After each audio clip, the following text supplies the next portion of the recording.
비전이라고 하는 제목으로 말씀을 나누도록 하겠습니다. 하나님의 비전을 실현하기 위해서 우리가 어떠한 삶을 감당해야 되는가? 하나님은 창세 전부터 그리고 타락 이후에도 이스라엘 백성들뿐만 아니라 예수님 당시에 그리고 지금까지 2000년이 흐르고 앞으로의 모든 시간도 당신의 뜻은, 그 비전은 바뀌지 않고 반드시 실현한다. 어쩌면 여러분, 우리 모두가 존재하고 있는 그 의미와 가치는 이 하나님의 비전과 동떨어지면 솔직히 의미는 없습니다. 의미는 없는 것이에요. 어찌 보면 월드컵이 열리는데 비행기 타고 미국 갔어요. 근데 그냥 미국만 간 거지 실제로 경기장 안에는 들어가지 못한 거죠. 선수들 손흥민 얼굴도 못 보고 이강인 얼굴도 못 보고 그냥 밖에서 그냥 다른 데 가서 놀다가 그죠? 그냥 온격 아닐까 비유를 하자면, 월드컵 보러 미국 가셨으면 그라운드 안에 그쵸? 뛰는 선수들 보고 같이 응원하면서 땀 흘리고 애써야 되는 것이지.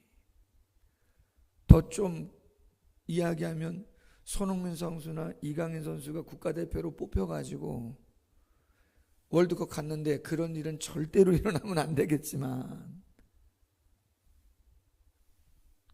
부상을 당하거나 경기가 시작도 되기 전에 다쳐가지고 만약에 가지 못하고 다른 데만 관광하고 온다면 그게 무슨 의미가 있겠냐, 이런 얘기인 거죠. 그렇다면 하나님의 비전을 이루어가는 우리가 그 가운데 있을 때 의미 있고 가치 있는 거라면 어떤 마인드가 있어야 그러한 하나님의 비전을 실현할 수 있겠는가? 요즘 제자훈련 낮반 밤반을 인도하면서 가끔 드는 생각이 있습니다. 대체로 제자훈련 목요 낮반은 거의 다 청년들이고 밤반은 대다수가 젊은 집사님들과 성도님들입니다. 근데 공통된 게 뭐냐면 너무 신앙의 순수함과 사모함을 그분들을 통해서 느낀다는 거예요. 너무 신앙의 고백이 진솔해요. 삶에 대한 고백도 솔직해요. 그러면서 부족하지만 주님을 사랑하고 섬기려고 하는 그 몸부림과 애씀이 또 가끔은 잘 우세요. 글쎄요, 뭐 악어의 눈물이 그 시간에서 뭐 흘려질 이유가 있을까요? 그렇죠. 청년들 대부분은 어찌 보면 거의 새 가족들입니다. 신앙의 연조가 거의 오래되지 않았습니다. 젊은 집사님들도 성경 공부 훈련은 거의 처음이신 것 같습니다. 과제나 예습, 큐티, 기도 분량이 있습니다. 성경 읽기 분량이 있습니다. 쉽지 않습니다. 그런데 잘 감당하려고 애를 씁니다. 근데 그런 모습을 보면서 제가 몇 번 제 개인이 생각했던 내용이 있어요.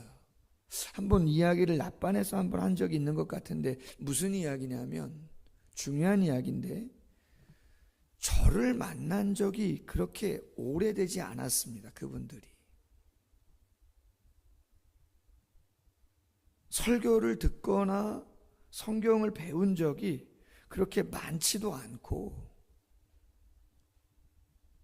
그럼 그것은 무슨 얘기를 하는 거냐면 홍만표 목사의 노력이 그분들을 위해서 직접적으로 많이 쏟아지지 않았다는 거예요. 근데 그 청년들이 하는 신앙의 고백이나 성도님들이 하나님 앞에서 온전히 살려가려고 하는 그 진실된 고백과 몸부림을 보면 놀랍단 말이에요. 그러면서 드는 생각은 뭐예요? 이건 내가 열심을 내거나 잘하거나 뭐 내 개인의 그 어떤 것이 절대 아니구나. 기본적으로 이건 하나님께서, 살아계신 하나님이 그 청년들과 성도님들, 집사님들의 마음에 강권적인 기름 부으심과 믿어지게 하시는 역사가 있는 거구나. 제가 은혜를 받고 제가 확신하게 되고 더 힘을 내게 되는 계기의 시간이 된다는 것이죠. 놀라운 것입니다. 물론 우리 청년들과 성도님들이 말씀드린 것처럼 부담스러운 과제와 관련된 부분 최선을 다해서 애쓰려고, 한 집사님은 두 번째 듣는 거예요. 3개월 정도 지났습니다. 3월에 개강했잖아요. 지금 거의 5월 말이잖아요. 3개월 동안 낮밤 밤밤 한 명도 빠진 적이 없어요. 한 번도. 심지어는 밤반에 힘들면 낮반에 와서, 낮반이 힘들면 밤반에 와서, 10명 정도인데, 딱 10명인가 보구나. 10명인데 한 번도 빠진 적이 없어요. 한 명도. 여러분, 쉬운 일은 아닙니다. 그렇지 않아요? 그 피곤한 시간에, 밤 시간에 또 제가 좋은 말이 많습니까? 쉽지 않잖아요. 1시간 반 줄기차게 이야기하고 나누고 또 질문하고, 부담스러운 질문 그냥 좀 넘어가면 좋은데 이야기하게 하고, 이것은 하나님의 특별한 은혜구나. 그래서 하나님의 주권적인 섭리와 은혜와 능력이 애쓰고 노력하고자 하는 제자반 원들의 최선을 다하는 모습과 딱 맞물려서 놀라운 은혜가 있는 것이구나. 할렐루야. 여러분, 하이퍼 칼빈주의라고 하는 그 단어를, 표현을 들어보셨나 모르겠는데, 과도한 칼빈주의, 극도의 어떤 그러한 칼빈주의자들을 이야기하는 거거든요. 과도하다, 무슨 이야기냐면, 칼빈주의는 하나님의 절대적인 주권을 강조하는 신학 사상이에요. 하나님의 절대적인 주권을 강조하는.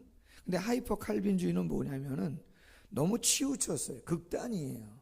과도해요. 하나님의 절대적인 주권을 너무 강조하다 보니까 인간의 책임, 우리가 해야 할 일들은 별로 의미가 없는 것처럼 생각한다는 거야. 그래서 하이퍼 칼빈주의자들은 전도, 선교 할 필요가 있다고 볼까요? 없다고 볼까요? 없다는 거예요. 왜? 하나님이 선택하셨고 하나님이 버리셨기 때문에 우리가 아무리 노력하고 애써도 이것은 안 바뀐다는 거예요. 그냥 우리가 아무것도 안 해도 그냥 저절로 되어진다는 것이죠. 어떤 의미에서는 맞는 이야기 같지만, 여러분, 하나님이 여러분 선택했다고, 여러분 버렸다고 성경에 김영애, 조순희, 이현명 써놓으셨어요? 여러분의 이름 여기 있으세요? 없어요, 여러분. 여러분의 이름이 여기에, 실명이 대한민국에 살고 있는, 삼가동에 살고 있는 여러분의 이름이 여기에 없다고요. 여러분이 전도를 해야 하는 그 사람들의 이름도 이 성경에 없어요. 그 말은 모른다. 물론 하나님은 선택과 유기를 계획하셨죠. 그건 안 변하죠. 그러나 왜 안 가르쳐 줬겠냐고요. 여러 가지 이야기죠. 만약에 가르쳐 줬으면 세상이 어떻게 되겠어요, 여러분? 예수님 오시는 날을 가르쳐 주시면 어떻게 되겠어요? 단순하게 생각하면, 간단하게 생각하면 좋을 것 같죠? 정말 허랑방탕하게 막 살다가 5분 전에 회개하면 될 것 같은 생각도 있고. 여러분, 누가 더 지혜롭겠어요? 하나님이 우리보다 더 지혜롭겠어요? 하나님이 지혜로우시겠어요? 하나님은 우리의 죄성을 다 아시고 세상의 약함을 다 아시고 가장 확실한 수준의 방법을 택하셔서 말씀을 기록하시고, 우리가 기계가 아니잖아요. 선택하고 애쓰면서 그 길을 가라고 이야기하고 있는 거죠. 그렇기 때문에 하나님의 비전을 실현하는 데 있어서는 하나님의 절대적인 주권을 강조하는 부분도 분명히 있어야 되고, 사람의 책임, 우리가 그 주권을 이루기 위해서 애쓰는 노력도 최선을 다해서 해야 한다. 할렐루야. 오늘 본문을 통해서 그 의미를 나누도록 하겠습니다. 첫 번째 제목입니다. 에스더에게 도움을 청하는 모르드게라고 하는 제목입니다. 이 에스더서는 바벨론 1차 포로 기한이 있고 난 뒤에 한 60여 년이 지난 다음에 남아있던 유다인을 통치한 바사 제국의 왕 아하수에로 왕 때 되어진 일을 이야기합니다. 그의 왕비가 와스디인데 왕의 명령을 거역합니다. 백성들에게 본이 되지 않는다. 폐위시켜버립니다. 새로운 왕비를 뽑았는데 그게 누구예요? 그렇죠. 에스더인 것이죠. 유대의 여인입니다. 에스더의 곁에는 모르드게라고 하는 부모님처럼 돌봐주던 사촌이 있었습니다. 나이 차이가 많이 났기 때문에 아빠와 딸 같기도 하고 삼촌과 조카 같기도 하는데 정확하게 관계는 사촌지간입니다. 자, 그런데 모르드게는 신앙이 깊은 사람이라 바사 제국의 2인자인 하만에게 미움을 받게 됩니다. 왜 2인자에게 미움을 받는가? 궁궐의 문직인데 2인자니까 잘 보여야 되니까 다른 사람들은 다 무릎 꿇고 절을 하는데 모르드게는 하나님을 섬기다 보니까 경배의 대상은 누구밖에 없는 거예요. 하나님밖에 없는 건데 안 된다라고 하는 생각을 갖고 신앙의 절개를 지켜야겠다. 괘씸해 안 괘씸해? 하만 입장에서 알고 봤더니 이유가 있는데 하나님을 섬기기 때문에 절을 할 수 없다는 거예요. 가만히 생각해 보니까 이거는 바사 제국에도 유익하지 않아요.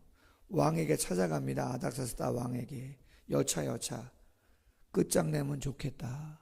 한날 한시를 선택해가지고 제비 뽑아가지고 바사 제국 전국에 흩어져 있는 유다인들을 다 끄집어내가지고 어린아이부터 어른까지 다 죽이는 게 낫겠다. 유대인 학살하는 것처럼 말이에요.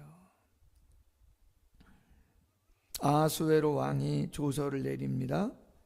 아하수에로 왕 통치 12년 12월 13일 다 죽여라 이야기하죠. 유대인들이 가장 큰 명절인 6월절 하루 전날 1월 13일에 조서가 반포됩니다. 전국에. 그럼 어떻게 되겠어요? 당황스럽죠. 고통이고 두렵고 슬픔이죠. 그래서 어떻게 해요? 오늘 에스더서 4장 3절에 보니까 왕의 명령과 조서가 각 지방의 이름에 유다인이 크게 애통하여 금식하며 울며 부르짖고 굵은 베옷을 입고 제 누운 자가 무수하더라. 여러분 그렇잖아요. 대한민국 사람 한날 한시에 다 죽인다. 끔찍하죠. 모르드게에게 에스더가 사람을 보냅니다. 왜? 어때서 이런 일이 일어났는가? 모르드게는 이유를 설명합니다. 이에 에스더는 다시 모르드게에게 사람을 보내 이야기합니다. 4장 11절 말씀이죠. 왕의 신하들과 왕의 각 지방 백성이 다 알거니와 남녀를 막론하고 부름을 받지 아니하고 안뜰에 들어가서 왕에게 나아가면 오직 어떻게 한다고요? 죽이는 법이다. 왕이 그 자에게 금규를 내밀어야 산다. 내가 아직 부름을 입어 왕에게 나아가지 못한 기간이 얼마 됐다고요? 30일이다. 모르드게가 에스더에게 말했죠. 여차여차해서 하만에게 미움 사서 왕에게 아뢰게 됐고 조서가 내려져서 유다인 다 죽게 됐다. 그래서 유대인들을 위해서 굵은 베옷을 입고 재를 뒤집어 쓰고 지금 궁궐 앞에서 많은 사람들과 통곡하며 하나님께 기도하고 있는 거다. 그랬더니 네가 뭔가 좀 역할이 있지 않겠냐. 그랬더니 에스더가 말하는 거죠. 저 왕 앞에 나아간 지가 벌써 30일 정도 됐기 때문에 제가 왕에게 뭔가 요구하는 거 쉽지 않다고 에스더가 모르드게에게 얘기한 거죠. 그랬더니 모르드게가 그 이야기를 전달 듣고 좀 강하게 말합니다. 이런 말씀 잘 보세요. 에스더 4장 12절 이하입니다. 너는 왕궁에 있으니 홀로 목숨을 건지리라 생각하지 말아라. 네가 만일 잠잠하여 말이 없으면 유다인들은 다른 데로 말미암아 노임과 구원을 얻으려니와 너와 내 아버지 집은 어떻게 된다고요? 멸망하리라. 네가 왕후의 자리를 얻은 것이 이때를 위함이 아닌지 누가 알겠냐. 모르드게 이야기의 핵심은 뭡니까? 하나님의 구원이라고 하는 것은 하나님의 주권 속에서 반드시 일어난다는 거예요. 그런데 하나님은 반드시 그 구원의 계획을 이루시지만 능력으로 누구를 통해서? 사람을 통해서.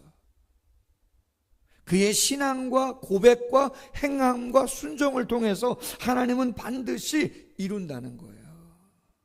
그렇다면 여러분, 오늘 지금 에스더에게 이야기하고 있는 모르드게의 고백을 통해서 우리가 영적인 교훈을 얻을 수 있다는 거예요. 하나님의 비전을 우리가 공동체 속에서 실현하는 데에서 어떤 마인드가 첫 번째 필요하냐? 긍정의 절대 믿음이에요. 뭐라고요? 긍정의 절대 믿음이에요. 지금 누가 유다인들을 죽이겠다는 거예요? 주동자는 바사 제국의 2인자인 하만이고, 누가 허락했어요? 제국의 왕이 조서를 내려가지고 도장 찍어서 쫙 보낸 거예요. 모르드게는 신분이 뭐예요? 궁궐 문지기 정도밖에 안 돼요.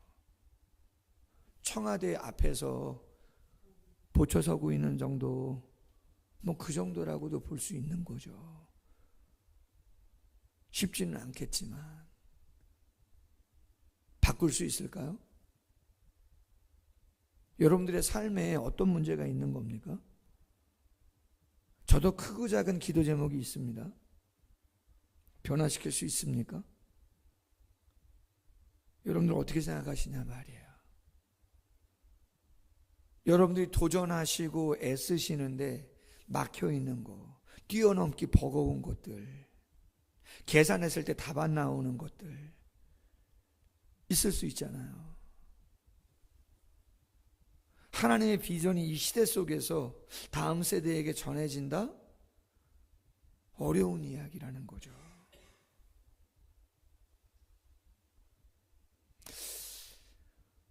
삼일 학원이라고 제가 새벽에 한번 언제쯤 한 달 됐나요? 고등학교 졸업한 지가 35년 정도 됐는데 그 고등학교가 미션 스쿨이고 졸업생 중에 목회자들이 연락된 사람들이 한 130명이 됩니다. 많죠? 근데 교장 선생님 3일 중학교, 3일 고등학교, 3일 공업고등학교 세 학교의 교장 선생님들이 다 여자분들인데 미션 스쿨이다 보니까 다 교회 다니시는 분들이고, 이분들이 교목 목사님이 있습니다. 그 학교마다 찰풀 시간이 있고, 목사님들 한번 모여가지고 교직원들이 500명이고 학생들이 2,500명, 약 3,000명 정도가 지금 학교 생활을 하는데 중보기도 해줬으면 좋겠다. 중보기도 해줬으면 좋겠다.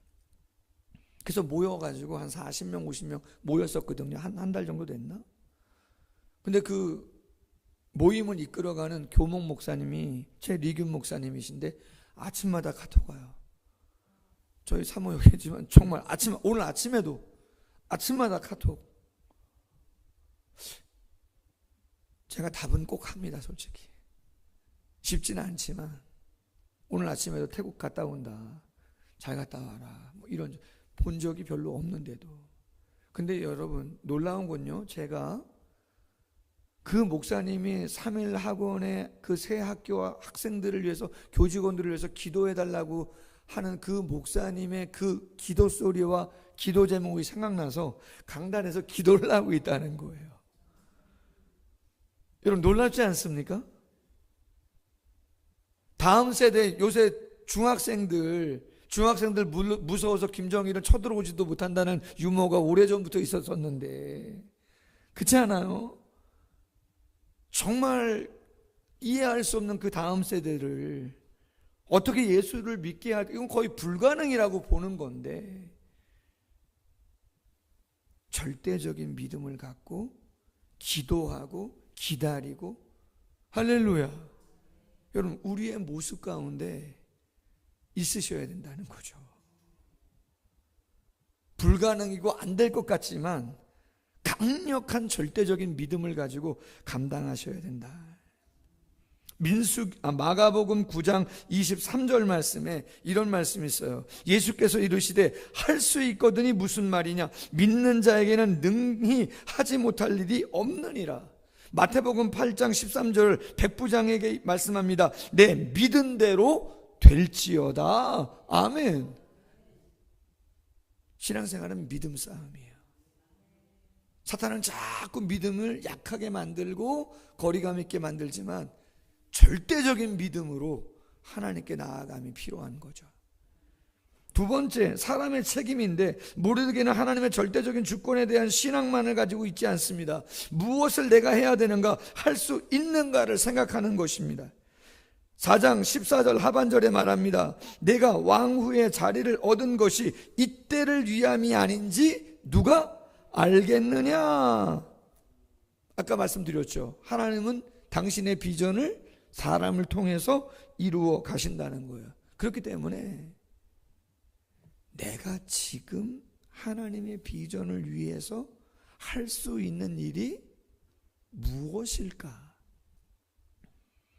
그걸 생각하는 게 중요해요.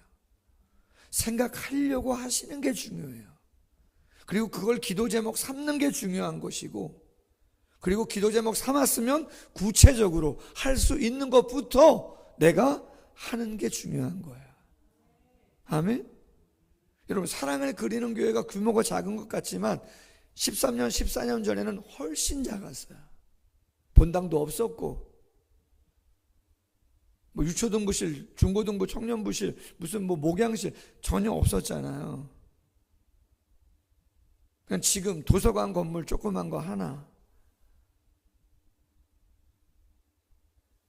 왔더니 다 쓰레기 더미. 큰 쓰레기차 2대를 쓰레기를 퍼나르는데 그냥 쌓여있는 게, 노란 현수막에는 빨간 글씨로 외부 차량 주차 금지, 거의 뭐 낡아가지고 헤어지는 그런 현수막이 하나 걸려 있고요. 마당도 이렇게 없었잖아요. 생각한 건 다른 게 아니고, 제가 했던 건 다른 게 아니고, 뭐 지금도 안 하는 건 아니지만 청소, 그냥 거기 다 풀이고 누가 버렸는지도 모르는 쓰레기들, 5만 가지 것들, 잡다한 것들 다 있는데 정신없었습니다. 그리고 또 한 가지, 인사 잘하는 거, 소개하는 거. 여기 지나다니시는 분들, 동네 갈 때마다 노인정도 찾아가고 학원도 가고 인사하는 거. 안녕하시냐, 뭐 누가 물어봤어요, 뭐. 그죠? 여러분 하나님의 비전을 위해서 여러분은 무슨 생각을 하십니까? 생각을 하는 게 엄청 중요한 거예요, 여러분. 그리고 기도 제목 삼는 게 중요한 거고, 내가 어떻게 행동으로 옮길 것인가 너무 중요한 거다.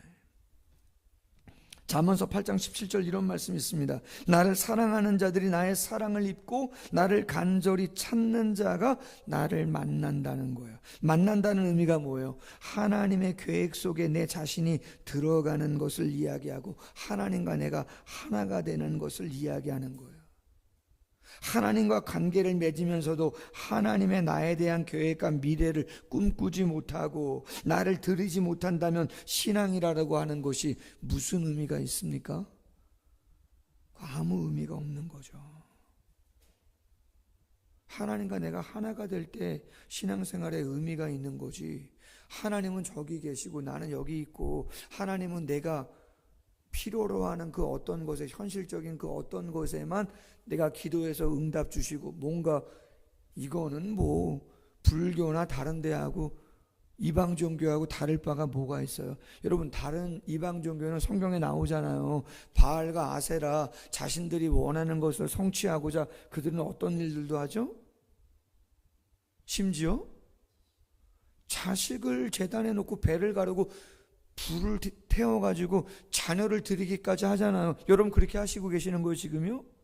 여러분의 현실의 사업의 문제, 건강의 문제, 자녀 문제 때문에 여러분이 여러분의 자녀를 불태울 정도로 그런 액션을 취하고 계세요? 아니잖아요, 여러분. 여러분이 불교에 다니는, 유교를 믿는, 뭐 마호멧을 믿는 이방 사람들의 신앙의 열정, 그 이상의 그 무엇인가를 하고 계십니까? 라마단 보세요. 그들이 금식을 어떻게 하는가? 그들이 토란을 얼마나 읽고 외우고 있는가? 그러나 의미 없단 말이에요. 왜? 우상이고 잘못된 것이기에 그냥 그들의 행위로 끝나고 마는 것이에요. 그러나 저와 여러분의 하나님과의 관계는 유효합니다. 아멘?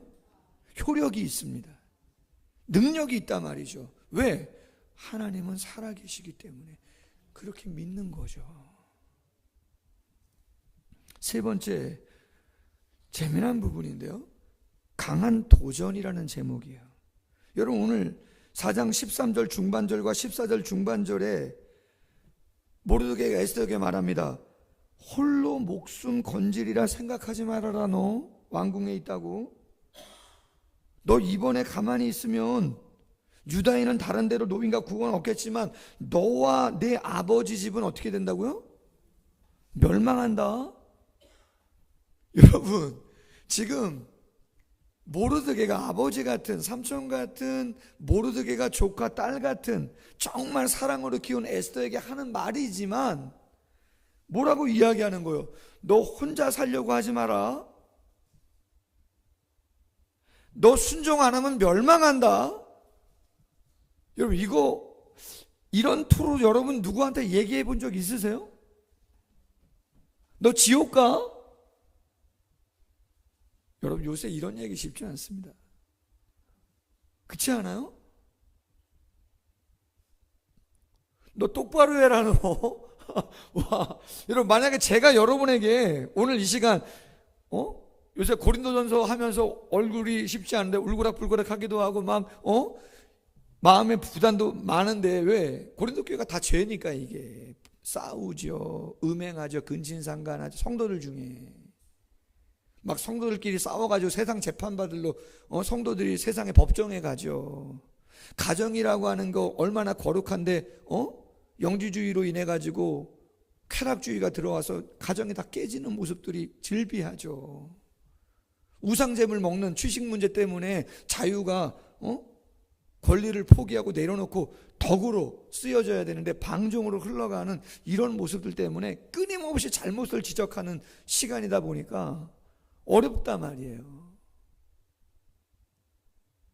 근데 여러분은 그런 충고를 받으실 준비가 되어 있으세요?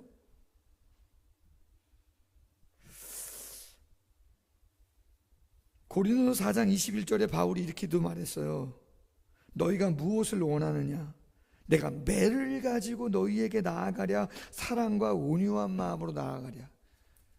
주일 선수 한 번만 안 해보세요. 내가 아주 그냥 몽둥이 들고 갈 테니까. 제가 그렇게 얘기한 적 있어요?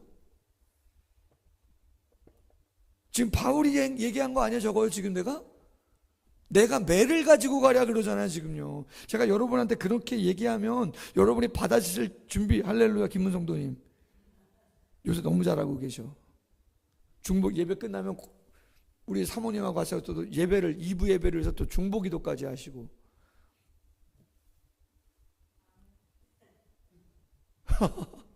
여러분,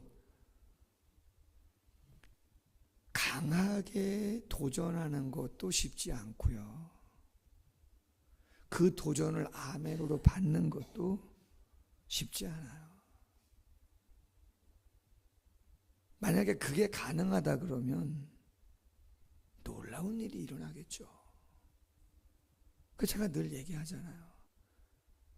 립서비스 하는 것들, 그런 건 아니지만 솔직히는 마음이 담겨 있지만 좋게 좋게 얘기하는 것만 들으시려고. 몰라요. 제가 그렇게 여러분들을 양육을 잘못할 수도 있어요. 잘 들으셔야 돼요. 할렐루야. 생각을 잘 하시고. 여러분이 자녀를 키울 때 자녀에게 잘한다만 얘기한 건 아니잖아요. 미워서 그런 건 아니잖아요. 아멘? 중요하다. 마지막입니다. 에스더의 책임과 헌신인데, 이 이야기를 강한 도전을 에스더에게 했을 때 에스더가 어떻게 반응합니까? 4장 15절 16절이잖아요. 나를 위하여 금식해달라. 규례를 어기고 왕에게 나아가겠다. 그리고 어떤 결단을 하죠? 죽으면 죽겠다. 하나님의 비전을 실현하는 공동체, 내 자신, 과연 어떻게 될 것인가? 요 근래에요, 제가 50대 중반인데 활동량이나 일 처리하는 양이 좀 극에 달했다 그럴까? 어제 그제 새벽 1시에 잤어요. 어제는 오늘이죠. 3시에 잤어요. 거의 이게 도서관 평가 맞물리고 다 끝냈고요. 또 선교 또 한 주간 비우니까 매번 그러면 쓰러졌겠죠. 아무리 사람인데.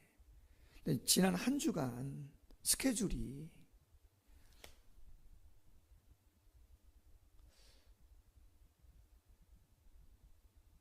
그래도 내심 감사한 것은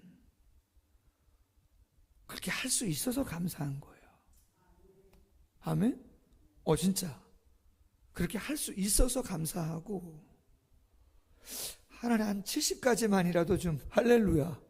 무릎 아프다 얘기 안 하고 제가 얼마든지 할 수 있는 거, 또 규모가 있고 역할 분담이 되면 제가 더 본질적인 사역에, 목사로서의 전문적인 사역에 더 올인하면서 애쓰면 좋겠죠. 아멘? 그럼에도 불구하고 일을 어떻게 하는 거는 상관없고 그 중심을 갖고 죽으면 죽으리라 금식하면서 가는 부분이 중요하죠. 지난주인가요? 유초등부 주일학교 선생님들 벌써 주일학교 여름성경학교 위에서 회의를 했다 그래요. 여보, 내가 삼식인데 당신 편하겠다 그랬더니 아니래요. 그래서 왜 그랬더니 금식 기도하기로 계획했대요. 교사들하고. 금식 기도하기로 교사 선생님들하고 돌아가면서 이 더위에 하나님의 절대적인 주권과 사람의 책임이 어우러질 때 하나님의 비전은 성취되고 실현됩니다. 과연 내가 절대적인 긍정의 믿음을 갖고 있는가? 강한 도전에 내가 반응할 준비가 되어 있는가? 그리고 어떤 면에서는 조심해야 되겠지만 우리가 바울은 아니니까 강한 도전을 해줄 수 있는, 정말 그러한 거부 반응 없이 그렇게 해줄 수 있는 레벨로 올라가 있는가? 관계가 설정이 돼 있는가? 우리가 한번 생각해 보면서 부족하지만 이 시대에 우리 개인과 가정과 교회에 원하는 하나님의 비전을 온전히 이루어가는 모두가 되기를 주님의 이름으로 소원합니다. 기도하겠습니다. 하나님 아버지, 감사합니다. 하나님의 무한한 지혜 속에서 우리를 선택해 주시고 구원해 주시고 또 하나님의 주권 속에서 모든 것들을 세밀하게 이루어 가고 계신 줄로 믿습니다.